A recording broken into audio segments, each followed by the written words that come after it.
Hello students, welcome back to English literature class. Today I'll be doing a poem after Blenheim which sharply criticizes the destruction and death caused by war.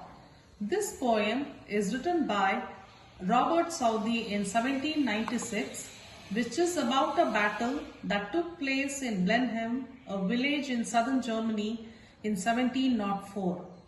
Robert Southey is an English romantic poet. He was a poet laureate of his time. Laureate meaning he was a court poet. He was honored for his outstanding achievement in literature. So let me give you a brief background to the poem After Blenheim. After Blenheim is an anti-war poem that centers on the most famous battle in the War of the Spanish Succession. Blenheim is the English name for the German village of Blindheim, situated in Bavaria in southern Germany. In 1701, the war broke out between Austria and France. England and the Netherlands joined hands later with Austria. Later on, Portugal and various German dominions, including Prussia and Hanover, entered Austrian side. Bavaria and Cologne of Germany, Mantua and Savoy of Italy joined hands with France. But later, Savoy renounced its ties with French and joined the anti-French coalition. In 1704, the anti-French coalition defeated French and Bavarian forces at Blenheim in one of the most important battles of the war. The conquering heroes were England's Duke of Marlborough and Savoy's Prince Eugene, who scored an overwhelming victory and defeated French and Bavarians in France and Germany.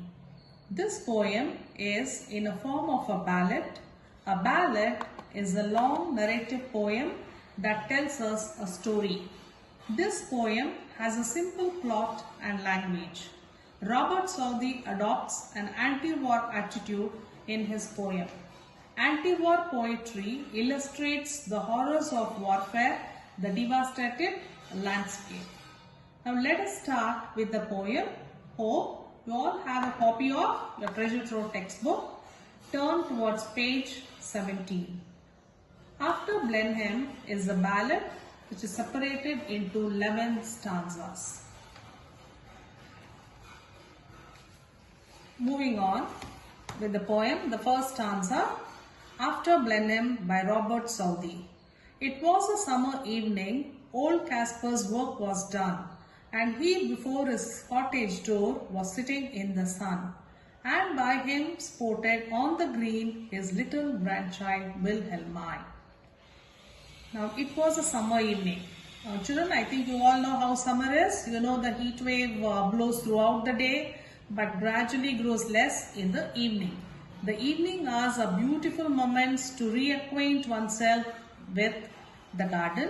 So naturally this old Caspar finished his work and wanted to enjoy the shade in the garden, which is definitely a luxury after the summer heat. He was sitting in front of his cottage door and it was still sunny. Why do you think it was sunny? During summer, I think all of you know that the sun sets late in the evening. That's why it was still sunny. And by him, that is next to him, sported on the green. Sported, played, playing on the green. Green here refers to the grass, which is lush green in color. Playing, who was playing on the lush green grass? His little young grandchild, who is Wilhelmine. Little grandchild's name is Wilhelmine. So in the first stanza, we get a vivid picture of a summer evening. Old Caspar is watching his grandchild Wilhelmine playing. Now moving on to the second stanza. She saw her brother Peterkin roll something large and brown, which he beside the rivulet in playing there had found. He came to ask what he had found that was so large and smooth and round. Here she saw her brother. She here refers to old Casper's granddaughter Wilhelmine. She refers to Wilhelmine. She saw her brother Peterkin. What was he rolling? He was rolling something large and round which he had found beside the rivulet. What's a rivulet? A rivulet is a small river or a stream, a water body. You could see that in the picture here while he was playing. So he came there to his grandfather. He came to ask regarding that huge, large and smooth object which he had not come across earlier, which he had found accidentally while playing. So he came to ask his grandfather, who was much more experienced than him. So in the second stanza, the stanza creates a sense of suspense in the minds of the readers. Moving on to the third stanza.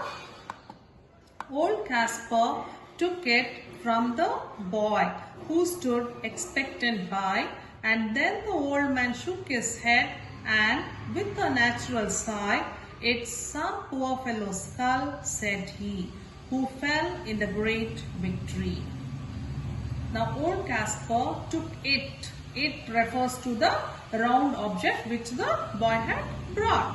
So old Casper took the round object from the boy who stood expectant by. Who stood expectant meaning here was very curious and very eager to know what it was. So after seeing that, the object, the old man shook his head with a sigh, a natural sigh. Sadly he says, "It is some poor fellow's skull who fell." Poor fellow here refers to probably a soldier who was killed in the great victory. That is, in the battle or a war, he was killed. He was so casual, old Casper was so casual when he spoke about that unfortunate fellow or unlucky fellow who was killed in the battle of Blenheim. So he was the victim of the war. Moving on to the next stanza. I find them in the garden for there's many here about, and often when I go to plough, the plowshare turns them out. For many thousand men, said he, were slain in that great victory. I find them in the garden. I here refers to old Casper. Them refers to the skulls which he has come across in the garden. So old Casper says, I find them in the garden. He could see many skulls in the garden, near the rivulet, probably in the garden. For there's many here about, because there were many there in the garden. And often when I go to plough, the plowshare turns them out. So we get to know that old Casper is the farmer. So when he goes to plough, the plowshare, what is the plowshare? It is a broad cutting blade to plough the field. That is to prepare the seed beds to sow the seeds. While ploughing, the plowshare breaks up the blocky structure of the soil and prepares the beds to sow the seeds. So while doing that, he could see, you can just picturize how brutally countless people were killed and buried, because the farmer, while ploughing the field, these countless skulls which were buried inside the soil would tumble out and come out while ploughing. So though the battle was fought long ago, its effects were completely felt even after so many years. Moving on to the next stanza. Now, tell us what it's all about, young Peterkin, he cries, and little Wilhelmine looks up with wonder-waiting eyes. Now, tell us all about the war and what they fought each other for. Now, the grandchildren, that is Peterkin and Wilhelmine, both are very eager to know about the battle. That's why they say, now tell us what it's all about. All about the battle. They want to know about the battle because they're very young and they're very curious, and out of surprise they want to listen to the story. That's why it is said wonder-waiting eyes. Wonder-waiting eyes here with lot of anticipation. They want to listen to the story. So they ask their grandfather. They're so young but still want to know the reason behind the battle, because they had seen old Casper always praising and referring to the battle as great victory. Now tell us all about the war and what they fought each other for. Now tell me about the war and why did they fight? What was the reason behind the war? Those children wanted to know. Moving on to the next stanza. It was the English, Caspar cried, who put the French to rout. But what they fought each other for, I could not well make out. But everybody said, quoth he, that it was a famous victory. It was the English, Caspar cried. Now old Caspar excitedly spoke about the battle. The English defeated the French. It was the English who put the French to rout. Rout meaning defeat or complete destruction. But what they fought each other for, I could not well make out. So he doesn't even know the reason for their fight, for the war. He doesn't know the reason. I could not well make out.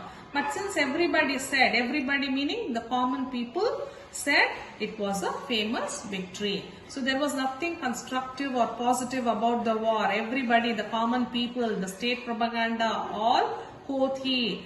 Everybody started praising, unaware of the cause. So the scars which the war left took a long time to heal. So everybody used to talk about this battle as a famous victory. Moving on to the next stanza. My father lived at Blenheim then, yon little stream hard by. They burnt his dwelling to the ground, and he was forced to fly. So with his wife and child he fled, nor had he where to rest his head. My father here, my refers to old Caspar. Old Caspar's father. He's talking about how he's recalling from his past. My father lived at Blenheim then, yon meaning beyond, a little stream hard by, little stream nearby. So his house was near a little stream, very nearby a stream. They burnt his dwelling to the ground. They here refers to the enemy group, that is the English. The English burnt his dwelling, the house, to the ground, and he was forced to fly. Since his house was burnt, he was forced to flee away from that place. He had to look after the safety of himself as well as his family and children. So with his wife and child he fled. He had to run away from that place, nor had he where to rest his head. Since he did not have place even to rest his head, that means he didn't have his home, no home. They were homeless. That's why he had to run away from that place. So old Caspar himself is a victim of the battle. You could make out in this stanza. He himself is a victim of the battle, and yet he was praising this battle as a famous victory. Now I think you have understood what I explained till now. I'm going to stop now and continue the remaining stanzas in my next class. Thank you, children.